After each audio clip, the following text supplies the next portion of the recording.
What's up everyone, Jun with the Sushi Man, and in this video, I'm gonna teach you how to make Japanese fried rice, also known as chāhan or yakimeshi in Japanese.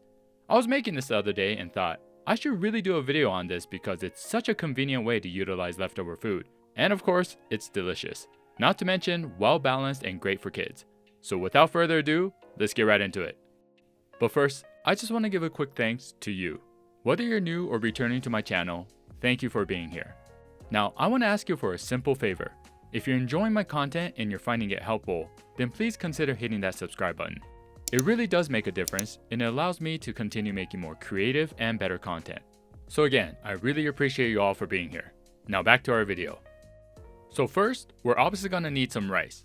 This is about 2 servings of day-old rice that's been sitting in my fridge, and that's what we want to use.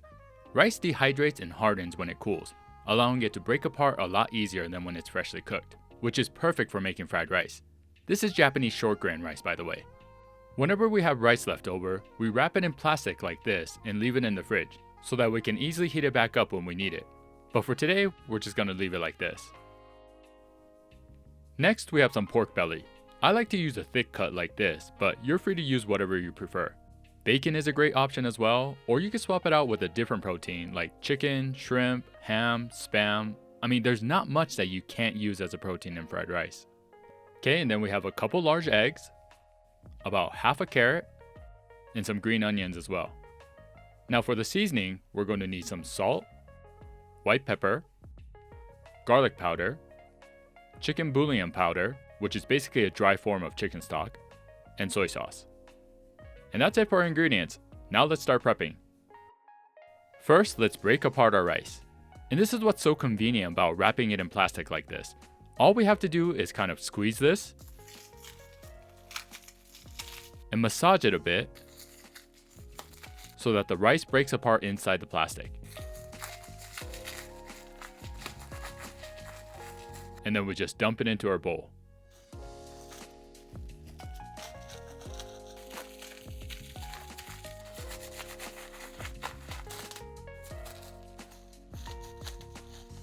Break up any large clumps. And there we go.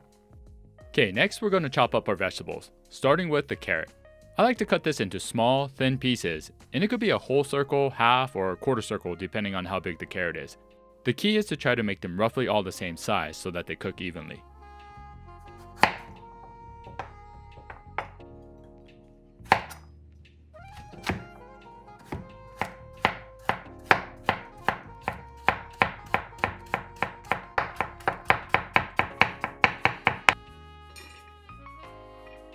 Now for our green onions, and we're simply just going to cut this crosswise into thin pieces while separating the white from the green.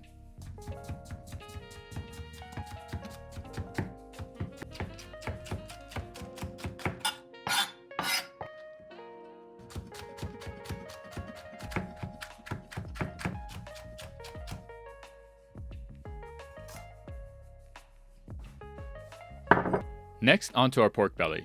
And basically we're just going to cut this down into smaller pieces, about 1/2 inch cubes.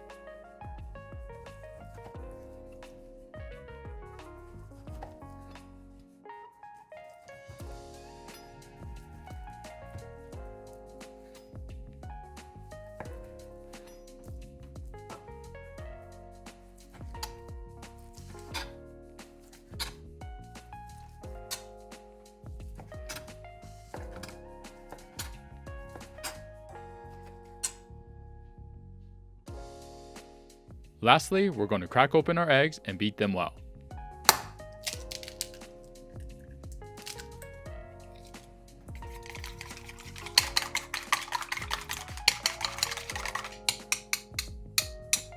Alright, that's it for our prep. Now let's get cooking. First, let's heat up our pan over medium-high heat. Now add a hint of oil and then toss in the pork belly. We're going to cook this till about 70%.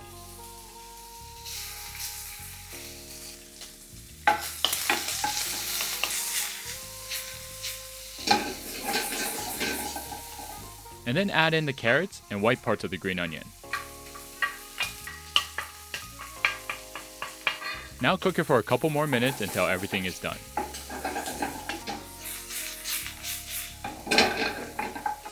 Once it's done, we're just going to set this aside. Now do a quick wipe, add some oil, and reheat the pan again over medium-high heat. Once the oil is nice and hot, we're going to add in the eggs. And then you want to lightly mix it almost immediately, but we're not fully cooking it here, just enough where it solidifies.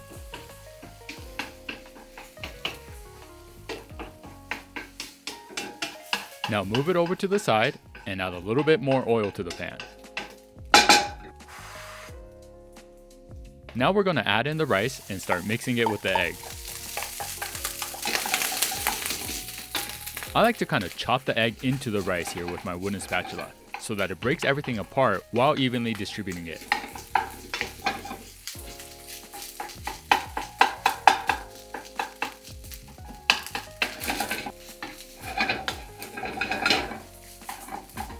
Once the rice and eggs are mixed well, add in the pork and carrots that we cooked earlier.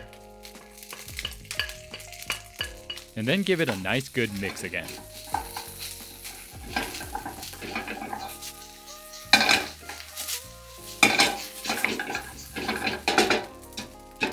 Now let's add in our dry seasoning.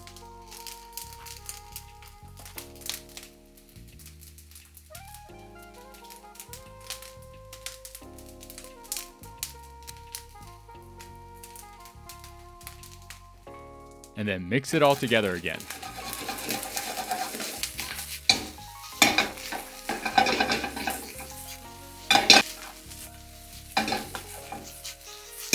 Next, we're going to add the soy sauce, but a little trick here is to not dump it right onto the rice.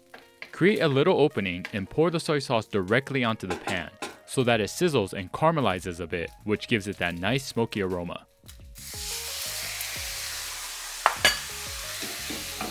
And then guess what?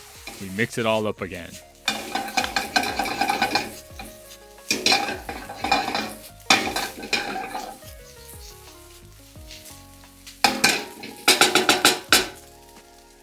And then lastly, we add in the green parts of the green onion and do our final mixing.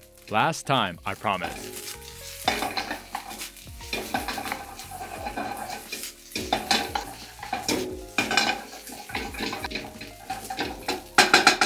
Now give it a quick taste.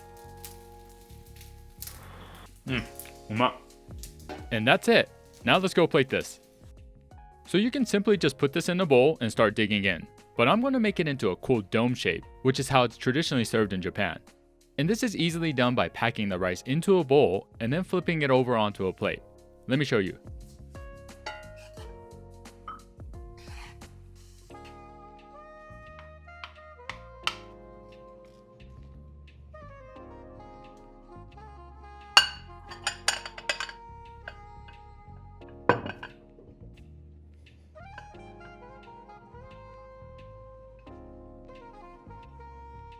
And there you have it.